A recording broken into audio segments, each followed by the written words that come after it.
কথা দিয়ে কথা রাখলেন মুখ্যমন্ত্রী মমতা বন্দ্যোপাধ্যায়। চলতি মাসের ৫ তারিখে বন্যার প্রবল জলস্রোতে মিরিক এবং শিলিগুড়ির সঙ্গে সংযোগকারী দুধিয়া সেতুটি ভেঙে গিয়েছিল। এরপর গত ৭ই অক্টোবর দুধিয়া সেতুর সামনে পৌঁছে মুখ্যমন্ত্রী মমতা বন্দ্যোপাধ্যায় নির্দেশ দিয়েছিলেন অতি দ্রুত অস্থায়ী সেতু নির্মাণ করতে হবে।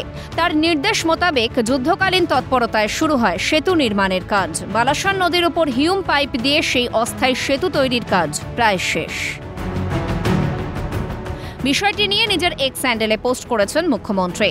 সেখানে তিনি লিখেছেন, আমি আনন্দের সঙ্গে জানাচ্ছি যে মিরিক এবং শিলিগুড়ির মধ্যে সংযোগকারী বিকল্প হিউম পাইপ সেতুটির নির্মাণের কাজ সাফল্যের সঙ্গে সম্পূর্ণ করা গিয়েছে। সোমবার থেকে এই সেতুর উপর দিয়ে স্বাভাবিকভাবে যান চলাচল করবে।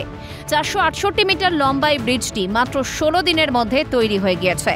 নতুন সেতু তৈরির জন্য ইতিমধ্যেই পশ্চিমবঙ্গ সরকার ৫৪ কোটি টাকা অনুমোদন করেছে, যার কাজ ইতিমধ্যেই শুরু হয়েছে।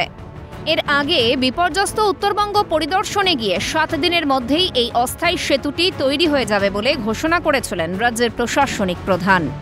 দুধিয়া ব্রিজ সেটা একটা টেম্পোরারি যে ব্রিজ আমরা করছি, পিডব্লিউডি ইঞ্জিনিয়াররা খুব ভালোভাবে কাজটা করছেন অন্তরার নেতৃত্বে।